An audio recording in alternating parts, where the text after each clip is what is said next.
I have known for a while the message I wanted to get across to my clients. That's what I do for photographers. I help them create that brand that they want to portray. And I knew I wanted to show up online like authentically, but the implementation of it was like really hard, like putting pen to paper. And then with Sarah, you came in and you plucked those words like literally straight from my brain and you molded them into actual sentences. And it sounded like me on my best day. You're listening to the Copywriter On Call podcast. I'm your host, Sarah Gillis, copywriter, word magic maker, and owner of What Sarah Said. On this podcast, you'll feel empowered to show up online in a way that has you saying, "That's so me." Let's get started. All right, welcome to the Copywriter On Call podcast. I am your host, Sarah Gillis, and I'm logging some on-call hours today with a client and a dear friend of mine, Brittnie Renee of Brittnie Renee Photography. Brittnie is a photographer and a business coach who is passionate about helping busy photographers fulfill their calling without feeling perpetually overwhelmed. Amen. It is her goal to help her clients define a plan to communicate their mission so that you can book more of your dream photography clients and find balance in your life. I am so thrilled to welcome Brittnie to the Copywriter On Call podcast today. Thanks so much for being here. Hi. I am so thrilled to have you as guest and so thrilled to just be able to connect with you. We were just talking right before we started recording that I think we're finally going to get a chance to meet in person in the next month, and it's going to be so great. It's funny because I feel like we already do know each other in person. Like, yeah, how amazing internet could be. Yes. I just can't wait to hug you IRL, like for real. Real hugs, real hugs. All right, so let's get started. Why don't you tell me a little bit about yourself and share how we met? Well, I'm Brittnie. I'm a newborn and family photographer. I've been doing this whole photography thing for about 13 years. And in 2020, I started the education side of my business. I coach other photographers to fulfill their calling without feeling perpetually overwhelmed, like Sarah said. I'm also a wife, a mom to 3 kids who keep me very busy, of course. And I have a podcast as well called Capture the Chaos, all about the business side of photography. So tell us a little bit about how we initially connected. How did we initially connect? I think it was through our dear friend Amanda, who does most of both of our branding photos. I'm sure someone else has done yours up in, oh my gosh, yes, Sioux Falls? Is that where you're Falls, yeah. My very first set of brand photos was done here. But ever since I met Amanda, she's now in charge. I'm a photographer, and I pay a photographer to do my brand photos. Like, she's good. She's good. Yeah. Yes. I think that's how we met. And then I loved Amanda's copy. And so I was like, I want that. Absolutely. So we've just been working together ever since. Yeah, you were one of the members of the Content Huddle, which is my membership. There have been some done for you pieces, some done with you pieces. And I love how like our copy relationship has kind of evolved in that way, because it allows us to really partner and get to know each other, but also like for me to just take some things off your plate. So it's been a good working relationship from the get-go. I know, it's been great. I really have enjoyed. I'm so glad that I know you. Yeah, same friend. So tell me a little bit about how you show up online and how that's different now. So think back how you showed up online before you started working with me on your copy. Okay. It feels like a long time ago, and I don't even remember who I was. I'm like having to dig in my brain a little bit. But I know when I first started my business, I thought I had to be like super polished and professional to the point that I didn't even follow clients on social media. Like, this is a really long time ago, okay? But I quickly realized that that's not how I wanted to do business. And this whole world of like being more personable in business was starting to like be a thing. So like when I first started photography, like you had to be like really dry. And that's just how our parents taught us to be, right? Yeah. I mean, like this idea of showing up authentically is still kind of relatively new. It's only been going on for like maybe less than 5 years. Right. Really. And you've been in the game so long that like you've seen that evolution and that shift. Yeah. Because I remember like my dad's in human resources and he was always like, well, make sure you don't show too much of yourself in business. Like be formal, be very professional. And just felt icky. That's funny because my mom is also in human resources, and so she's very like, and then my husband's dad he's like CEO of like marketing things. And so I asked him to look at my website a few years ago, and he was like, oh, I know you're trying to be cute and stuff, but you need to really be like more serious. I was like, I'm never asking you for advice again because I don't think we're driving here. But He's like a bigwig, and you Yeah. know, he's done really well for business, for like corporate business. Right. Different. This is different. So Yeah. I do think our parents are a little baffled by this, honestly, because Yes. that's just not how it worked for them.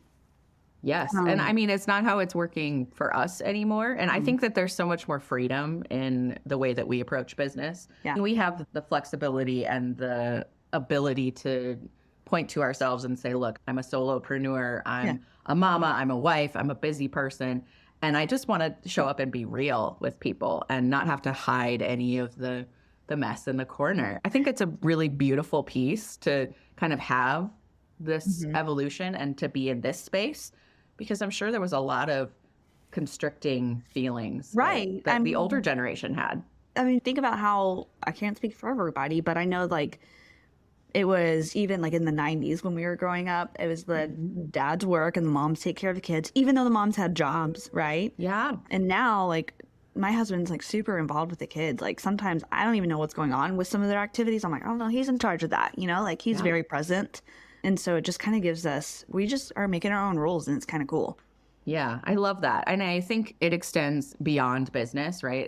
It's about life too. We're making our own rules and making our own way. And I mean, we're a 2-career household and we're a 2-parent household. Like we're both involved. And I think that that's not necessarily what the norm was when we were growing up. No, for sure not. Like, I think the women had it probably really hard then because they were expected to work a lot of the time and then also be like full-time moms. And it was just like, kind of hard. And, I mean, to be honest, sometimes I feel the pressure of like keeping up the house and also keeping up the career. And it's just a matter of like, okay, well, I can do one thing really well. One thing really well. Yeah.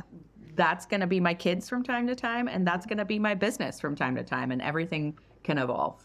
I like to say that I can either have myself ready, I can have the kids ready, or I can have my house ready, but I cannot have all three at the same time. There you go. That's a beautiful thing. It really is. So being able to show up that way in your copy is just so freeing, I think. Yeah. Being able to walk in the door to serve families, especially newborn families, newborn clients who are in this like crazy, stressful, overwhelming, but also really beautiful part of their lives. Yeah. And so if you're able to walk in the door that way and say, look, I get it, and I'm living it, that's got to be a sigh of relief for your clients too. Yeah. I do get a lot of compliments on that. They're like, you know, you just put me at ease. You made me feel really comfortable, because your house is not clean when you have a newborn. Like, that's just not a thing. So I walk in, I'm like, that's okay. We're just going to throw things into a corner and we're going to pretend like it's clean. Yeah. And it makes them feel really good. I'm like, that's fine. I never like freak out or worry about things. And I think that's reflected in my copy, thanks to you. So they kind of know what to expect whenever I walk in, and they're just like, okay, this is going to be okay. We can do this. Yeah. Yeah. So tell me a little bit about when you first approached me with your website copy currently, you already had a really great personality packed situation working. But what did the polish process kind of help you determine or learn about yourself or help you show up as yourself differently? So I have known for a while the message I wanted to get across to my clients. That's what I do for photographers. I help them create that brand that they want to portray. And I knew I wanted to show up online like authentically, but the implementation of it was like really hard, like putting pen to paper. Okay, this is what I imagine. Before you, there was like this thought bubble, and it had like those, you know, for like little comic strips, and it had a bunch of words floating around. I'm like, I know, like these are the words I want in there, but it was like really nonsensical. And then with Sarah, you came in and you plucked those words like literally straight from my brain, and you molded them into actual sentences, and it sounded like me on my best day. If I had if I don't. That's really what I try to do for clients is I help them to put together the words that are them on their best day. Like if all of us could write like ourselves on our best day, our copy would be awesome. It would be nonstop. Yeah. It would be really effective. Well, clients would be lining up. My grammar's not that good, so even on my best day, it's probably your copy is probably still better. I don't know where to put the beauty of the polish, right? That's the beauty of the polish. It's questionable sometimes. Yeah, I think that, you know, what I noticed when I was looking through your work, because you are like a perfect student who does a lot of the legwork, before we even started the process of the polish, you had a pretty clear idea of, okay, I know I need to say this. I know I want to emphasize that, but how do I string it together and where does everything go? And I think that was the beauty of the polish process, is taking all of those pieces and parts and molding it together into that coherent narrative. Yeah. Coherent being the key word Yeah. there. Yeah. Yeah. Yeah.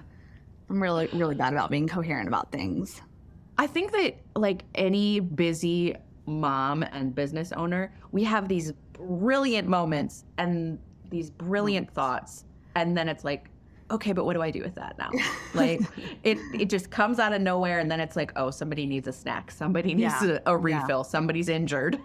There was something I was going to add into my podcast intro, and I thought about it yesterday, but then it was like bedtime chaos. And I wish that I could remember what that brilliant thing that I wanted to add into my intro. And now I'm like, oh, it's gone forever. It's gone forever. gone. But it was good, Hopefully. whatever it was. I bet. I've been there. I know it. It's crazy to think about those moments of brilliance. And those are the things that I think having like more of a done for you versus a done with you. Like if I do everything for you, I miss out on those moments of brilliance. But if we're having a conversation, it's a back and forth on Voxer, that done with you support is so beautiful, because you can be like, oh my gosh, I just had this idea. Can you put it somewhere? And we can put it somewhere. And it's a beautiful thing. That was literally how my most recent Voxer day went. Like, you said I was a perfect student. You said I showed up and like, I show up and I do the legwork, but that day, I had nothing done.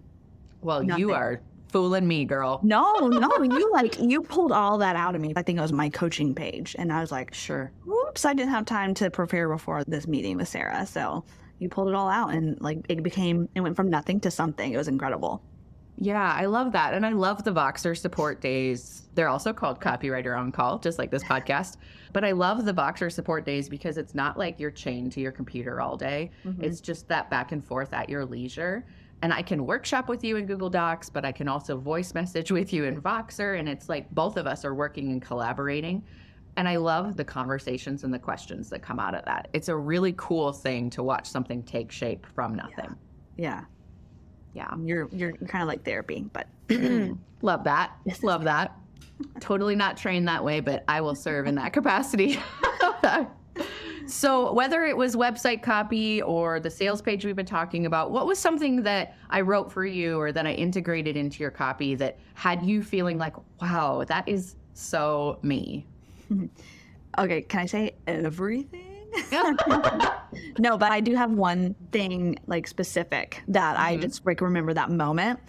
So there was on my website, I wanted other names I go by. And I had this section on my website. I wanted all the names I went by, like Mama and stuff like that. Then specifically, this reluctant cat mom came out. And so the story goes, I wanted a section with my other names on my website, and I don't remember which ones I had originally, but they really weren't that good. And you were helping me brainstorm them, and you asked if I had any pets, and I responded, ugh, yes, I have 2 cats. And you said, sounds like there's a story there. And I said, there is a story. And I told her about how my mom found these cats, and she gave them to us, and we had to raise them as like literal newborn kittens, like feeding them and all that. And you gave me the title Reluctant Cat Mom. And I was like, that fits so well. Do you want me to, can I read the section that you wrote? Go for it. Love it. This is what Sarah wrote for me on that roll. After my mom found 2-hour-old abandoned kittens, we took them in, bottle feeding them every 3 hours for the first 2 months of their lives. Each cat shows their gratitude in inventive ways, one by peeing everywhere and the other by randomly attacking me unprovoked. But I love them in our complicated relationship. And when I read it, I was like, wow, that's like exactly how I felt. But like, I never would have been able to say that. And so I just thought it was really cool to like, just like put that relationship into words.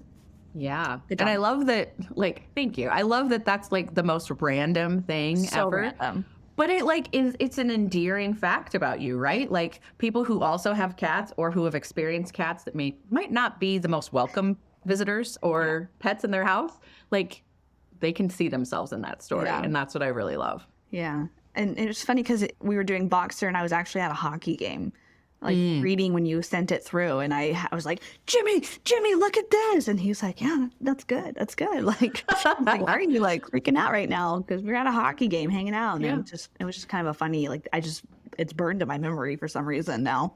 I love that. That's so fun. I love that. And when you were thinking about that section, you knew what you wanted. You knew that you wanted to showcase the fact that you were mama and that you were wife and that you also had all of these other titles or all of these other roles to juggle. And I think that again, based on who you serve, families and newborn families in particular, they need to know that you are familiar with that juggle, that balance. Right. And especially for the other photographers, like a lot of them who are trying to run businesses, they're like, oh, I'm just so busy. And, I have a hard time. I'm like, I get it. Me too. Like, I'm busy. Like, I totally understand. And so all of those things, I was just trying to get across that I understood. Definitely, I understand that being busy. Like, I definitely do. Yeah. And you also understand that desire to document life, to freeze time for just a minute and capture those photos. And so I think that really does position you uniquely in your area because you're living it while you're capturing it too. I'm wondering what I'm going to be capturing when my kids are teenagers. Am I still going to be in this? Am I still going to be capturing babies and teenagers or kids, or am I going to move into that? I have no idea how to capture families with teenagers. It is a mystery to me. So we'll see. Yeah. And it's an underserved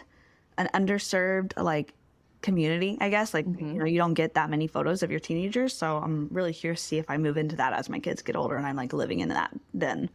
Yeah. I think that my parents, looking at our own kind of childhood chronicles of sorts in photographs, we had school pictures. Yeah. And then all of a sudden we were seniors. There was nothing in between really. And so I'm interested to see how that evolves for you too. I think that'll be really interesting. I don't know. I think it's a really good idea to serve those underserved portions of the community. So if you're out there and you're a photographer and you have teenagers and you know how to work with teenagers, start talking to them directly. Hire Sarah to write your copy so you can attract those clients because they need help. They need people to understand what it's like having teenagers and trying to get real photos with them because I don't know. I can't do it. So yeah. I mean, my kids are almost 11 and 8. And your kids, where are your kids? My oldest is 9 and my youngest is 4. Yeah. So, we're still in those really fundamental elementary school years. And I can tell fart jokes and it's funny, but that's not funny to a 17-year-old, it doesn't work like that. Dang, new jokes. You're going to have to come up with new jokes. That's going to be really hard. No, but I think I'll understand maybe how to talk to teenagers when my kids are teenagers, maybe. Or maybe I won't. I don't think any adult knows how to talk to teenagers. No. I didn't want adults talking to me because either I was in trouble or they were trying to get me to share about my life. And I'm like, no, thanks.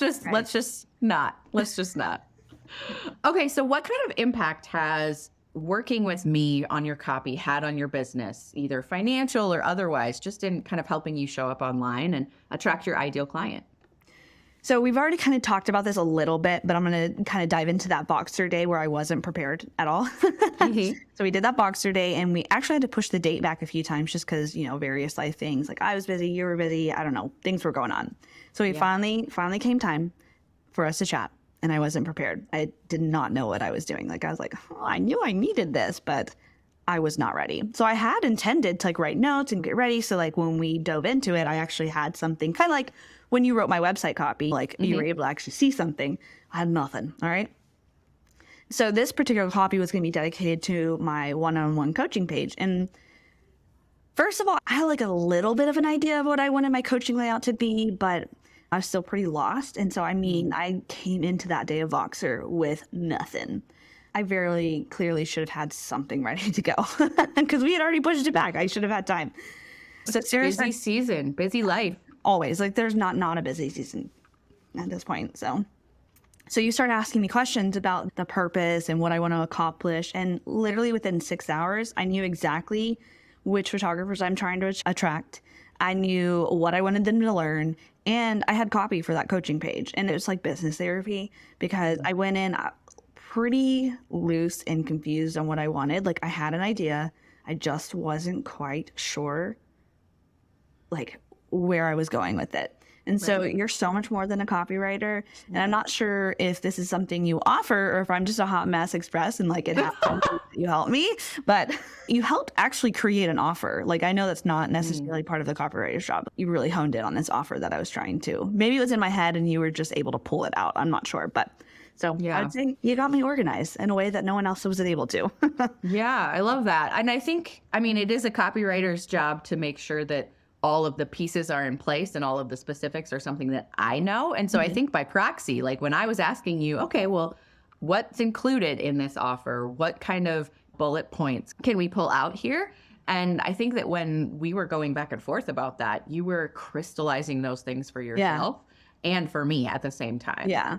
Well, And I also know that like offline, like you were having conversations back and forth with your business coach about like, okay, here's what I'm thinking. What do you think about this? And so we were all kind of in a conversation of sorts all day long I'll throw boxer. to try and hone in on what exactly you wanted this offer to look like and how it would uniquely serve your people and the specific targets of your message. And so I think that's just a really cool way to use technology, sidebar, but also just a really cool way to refine an offer. I mean, how often do you get to bounce ideas off of someone who's a copywriter, but also someone who's a business coach? Like you had us both in your back pocket, which is a really cool thing. That's not necessarily what we're talking about, but I mean, it is kind of what we're talking about, like outsourcing and hiring people to help you when it's not something that you're good at. My business coach has been business coaching photographers for years. And so she knows what I need to say. Like I know I have everything inside me, right?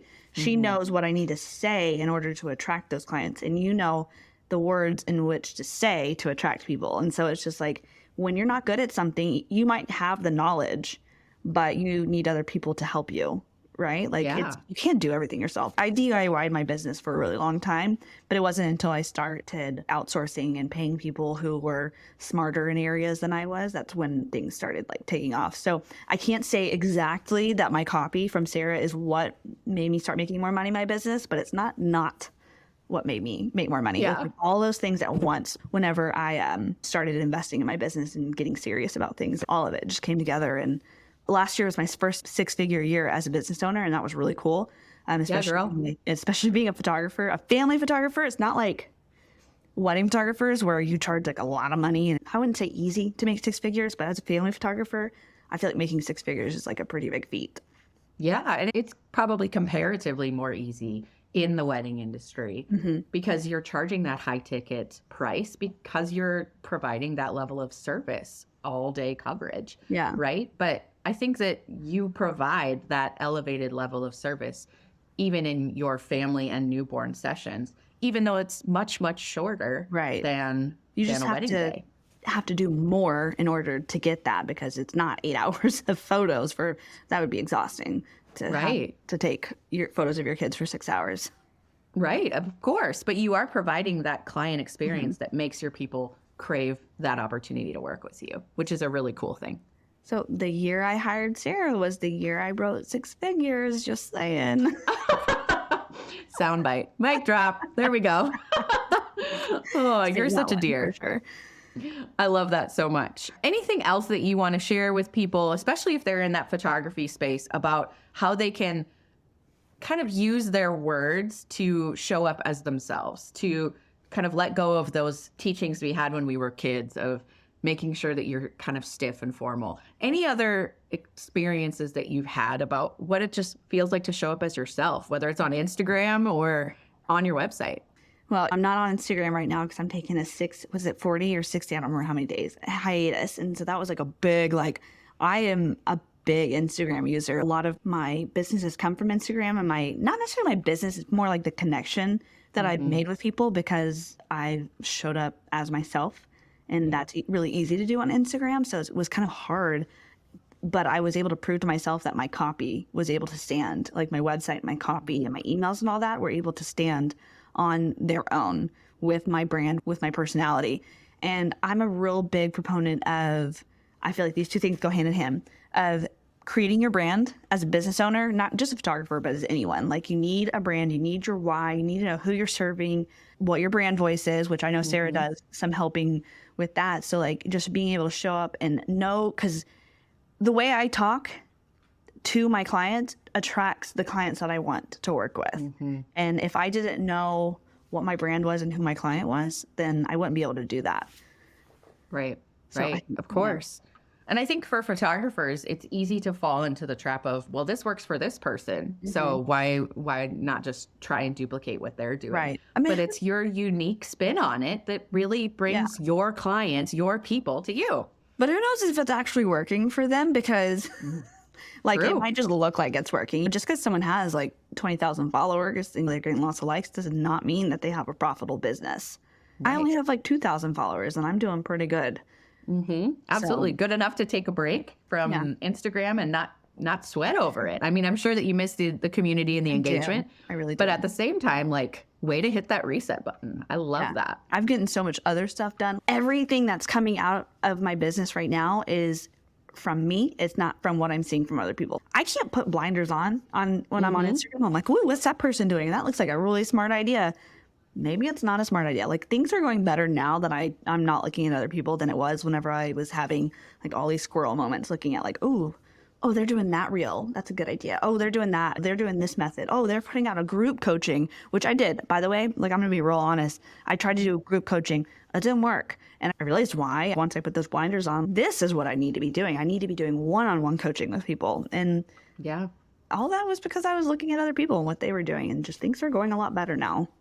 Yeah. Because you're listening to your own voice, right? You're turning up the volume on your own voice and turning down the noise outside of you. I love Yeah. that. It's been great. I love that, friend. Well, thank you so much for being here. I am so grateful that we have become friends, and I can't wait to meet you in real life in a couple weeks. I know. I'm so excited about that. It's going to be so fun. All right. I am sending a big virtual hug to Brittnie for sharing her experience with the Copywriter on Call audience today. Be sure to check out Brittnie Renee Photography at brittnierenee.com or by clicking the link in the show notes. If you want to build a successful photography business, but the guilt and the overwhelm of working on your business is holding you back, it doesn't have to be that way. Sign up for one-on-one coaching with Brittnie, and in 8 weeks, you can take control of your time and your calendar and build a brand that attracts your ideal clients. To get started today, visit brittnierenee.com/photographers. Thanks so much for being here. This is your Copywriter on Call, signing off. Thanks for listening to the Copywriter on Call podcast. If this episode has you feeling all sorts of inspired to show up as yourself online, click that subscribe button so you don't miss my stories or practical advice to help you express your quirky, vulnerable, and authentic self online. Chat soon.